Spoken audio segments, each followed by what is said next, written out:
लड़की कहाँ जाए।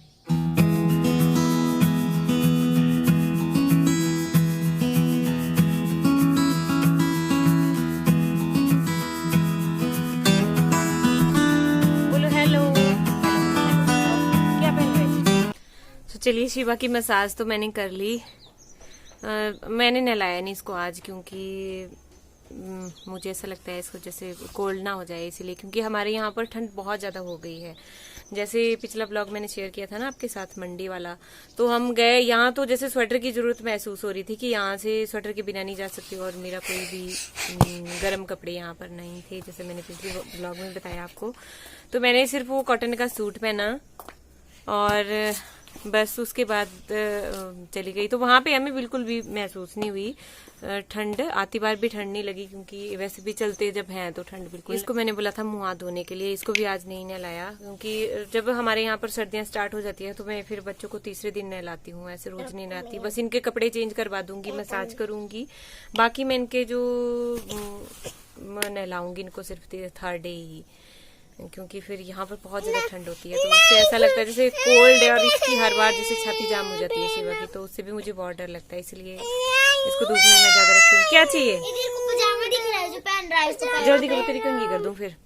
ठीक है, अभी मैं आपको दिखाऊंगी कुछ आज अपने किसी और सदस्य से मिलाऊंगी करके। हाँ, क्या चाहिए? ये थोड़ी ना पहना जाएगा, देखो इसके हाल, ये पहन रहा है, इसको पहन रहा है टांगों में, इसको पहन रहा है टांगों में। ये थोड़ी ना है पजामा बेटा, आपने पजामा पहना है, ये शर्ट है मेरे बच्चे। जो कल स्कूल उल्टी हुई थी उसके बाद थोड़ा सा चिड़चिड़ा हो गया है। पजामा पहना सुबह तो बहुत सुस्त था, मुझे बहुत डर लग रहा था। ओ माँ पहाड़ वाली।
चाटता है।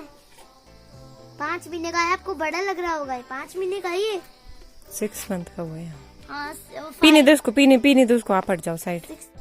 तो ये है हमारी चंचल, जिसे मुझे आपको मिलवाना था। ये है हमारी चंचल, इसका नाम चंचल रखा है। इसको हम पिछली साल खरीद के लाए थे, बहुत ज्यादा चालू है, नवंबर या दिसंबर के महीने में लाए थे शायद। क्योंकि हमारी जो दूसरी गाय थी ना, उसको हमने बेच दिया था, वो दूध देती थी बहुत ज्यादा, जिससे मैंने पहले वाले ब्लॉग में भी आपके साथ को शेयर की थी। उसके पास लगभग 20 लीटर के आसपास दूध था, दोनों टाइम का जो था वो 20 लीटर या 18-20 लीटर। हाँ, तो मैं बता रही थी, इसका नाम ना चंचल हमने इसीलिए रखा है क्योंकि इसकी शैतानियां बतानी है। हाँ, शैतान है बहुत ज्यादा, बहुत भागती है, बहुत तेज भागती है। एक बार तो ये यहाँ से भागी जब इसको बांध रहे थे, मम्मी जी बांध रहे थे। शुरू में तो मैं इसको बांध भी नहीं सकती थी, जब हम लाए थे इसको नया नया, उस टाइम तो मेरा ऑपरेशन भी हुआ था। बट उसके बाद जैसे होता है, कभी घर में कोई ना हो तो दिक्कत हो जाती है फिर बांधने की। वैसे तो सास ससुर ही ज्यादातर इसको बांधते हैं, पर बट जब घर में कोई ना हो तो फिर दिक्कत हो जाती है। एक बार इसको बांधना था तो यहाँ से भाग के गई, और वहाँ पे मैं दिखाऊँ आपको, वो वाली वहाँ जहाँ पे शुभी है ना, यहाँ से क्रॉस होके दूसरी तरफ को चली गई, और वहाँ से नीचे को खाई भी है।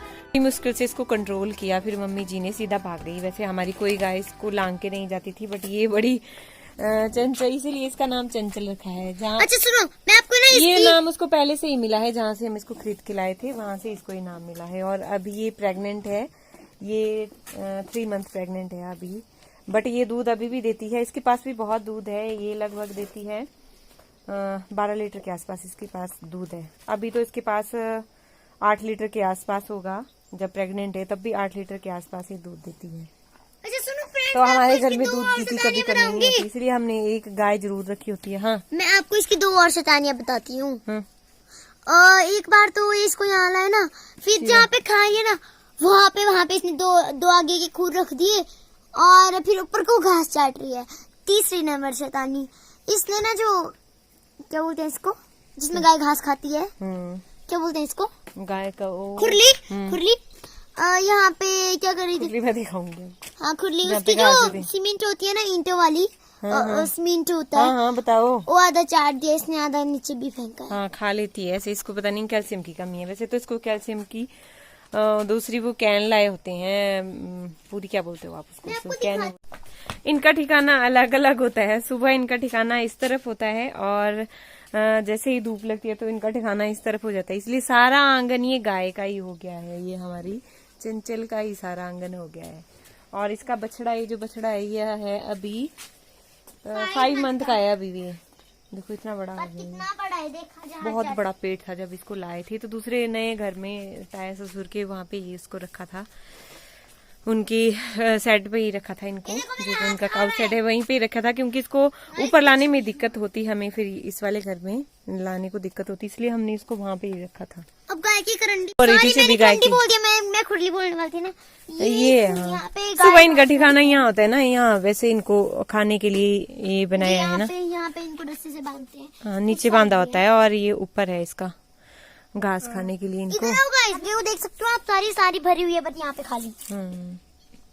खतरनाक गाय। इसका सेट और इसका कमरा रहने का दिखाती हूँ आपको कैसा है हमारा। ये है हमारा काउ सेट। ये करंट वाली तार है, जब इसको ऊपर को रखेंगे ना, इधर को, इसके ऊपर कोई खड़ा होगा तभी लगेगा। ये गाय का गद्दा, देखिए कितनी मक्खियां हैं यहाँ। दरवाजा खुला था ना तो देखो ये सारी हमें उड़ानी पड़ती हैं, उसके बाद हम इसको अंदर करते हैं। अंदर तो अभी शाम को ही करेंगे इसको, क्योंकि आजकल धूप इनको लगने देते हैं, बाहर हमारे इतनी ज्यादा धूप नहीं लगती।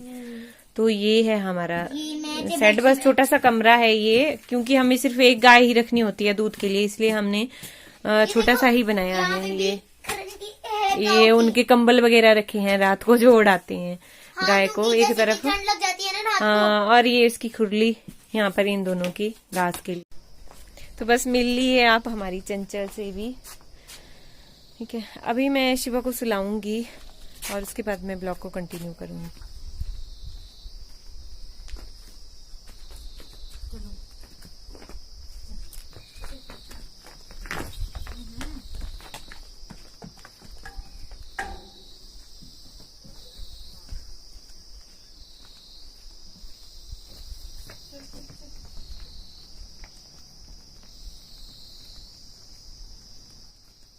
चंचल को बांध दिया मैंने अंदर, क्योंकि उसके रेस्ट करने का टाइम है अभी। वो बाहर बिल्कुल बैठती नहीं है, इसलिए इसको अंदर बांधना पड़ता है। अंदर बैठेगी क्योंकि हमारे यहाँ पर ठंड भी हो गई है और बाहर मक्खियां भी बहुत होती हैं, इसलिए मैंने उसको अंदर बांध दिया। थोड़ी देर रेस्ट करेगी, फिर उसको बाहर निकालेंगे फिर से। तो अभी मैं शिवा को सुला रही थी, कब से उसको सुलाने की कोशिश कर रही थी, बट वो सो नहीं रहा है। पहले थोड़ी देर क्या हुआ, सो गया, उसके बाद फिर से उठ गया, अब सो ही नहीं रहा है। उसके गाने शिवा की टोपी, ये क्या हो गया? अच्छा शिवा पूछ, शिवा कैसा है अब बताओ बच्ची, शिवा कैसा है अब? ये पता कौन सा गाना गा रहा है? ये गा रहा है, मेरा भोला मस्त मलंग अड़ियो, गौरा हो गई तंग अड़ियो। इसके सोने के तो जरा भी आसार नहीं लग रहे हैं। देखो अब गौरा जी ने बीजलई हरी हरी मेहंदी ऐसा गाना गा रहा है। इसके सोने के आसार बिल्कुल भी नहीं लग रहे हैं, ये नहीं सोएगा आज।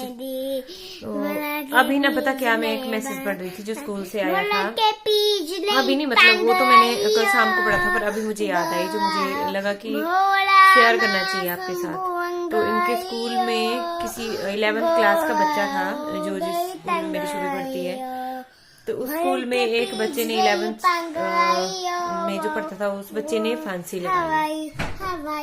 हाँ, जब मैंने सुना ना वो, तो मेरे एकदम से मतलब ऐसा लगा कि यार उन पेरेंट्स पर क्या गुजरेगी जिन्होंने इतने छोटे छोटे बच्चों को पाल पोस के इतना बड़ा किया, उनके ऊपर। तो मुझे इतना बुरा लगा ना सुन करके, अभी भी सोच रही हूँ तो इतना गंदी सी फीलिंग आ रही है, मतलब अंदर से, कैसे हो गए हैं आजकल के बच्चे।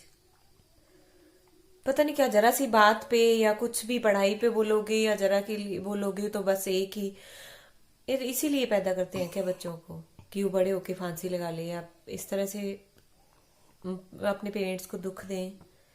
क्योंकि पता नहीं क्या, मतलब पेरेंट्स ना अपने बच्चों को पालने के लिए बहुत मेहनत करते हैं, बहुत स्ट्रगल करते हैं जिंदगी भर, वो कि हमारे बच्चे कुछ बने। अगर पढ़ाई के लिए भी बोलते हैं बच्चों को तो वो सिर्फ बच्चों की भलाई के लिए बोलते हैं। पेरेंट्स दुनिया में ना सबसे अच्छे फ्रेंड्स आपके पेरेंट्स से ज्यादा कोई भी नहीं हो सकता। अगर कोई बच्चा इस ब्लॉग को देख रहा हो तो प्लीज, कोई भी समस्या हो उसका हल फांसी नहीं होती, उसका हल आत्महत्या कभी भी नहीं होती। चाहे वो पॉइजन हो या फांसी हो या कुछ भी आपने किया हो, उसका हल ये चीजें नहीं होती। याद रखना, अगर आपके मन में ऐसा विचार आ रहा है कि मैं फांसी लगा लूंगा या लगा लूंगी या मैं पॉइजन खा लूंगा या खा लूंगी, तो आपसे बड़ा बुज़दिल इंसान इस दुनिया में कोई भी नहीं हो सकता।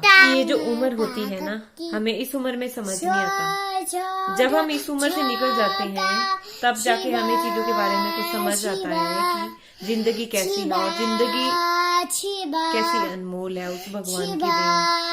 और कभी भी अपने पेरेंट्स को दुखी मत करना यार ऐसा करके, क्योंकि पेरेंट्स जिंदगी भर नहीं उठ सकते। वो जिंदगी भर का गम वो जो पेरेंट्स है ना, वो हर वक्त हर क्षण मरते हैं, फिर हर पल पल वो पेरेंट्स मरते हैं। अगर कोई भी चाहे फांसी लगाता है या फिर पता नहीं, मुझे बहुत बुरा लगा सच में, इतना बुरा लगा ना सुन करके कि यार उन पेरेंट्स, मुझे बस और कुछ नहीं, उन पेरेंट्स पर बहुत बुरा लग रहा है कि उनकी क्या हालत होगी, जिनके जो बच्चों को इतने सपने संजोए होते हैं माँ बाप ने कि हम अपने बच्चों को ऐसा बनाएंगे या ये करेंगे या वो करेंगे। आज का ब्लॉग यहीं पर ही खत्म कर रही हूँ। मुझे बहुत दिल से सच में बहुत बुरा लग रहा है। अब मेरा मूड भी नहीं है आगे वीडियो बनाने का कि मैं आगे इस ब्लॉग को कंटिन्यू करूँ, तो मैं यहीं पर ही खत्म कर रही हूँ ब्लॉग में। मैं नेक्स्ट ब्लॉग में आपसे मिलूंगी।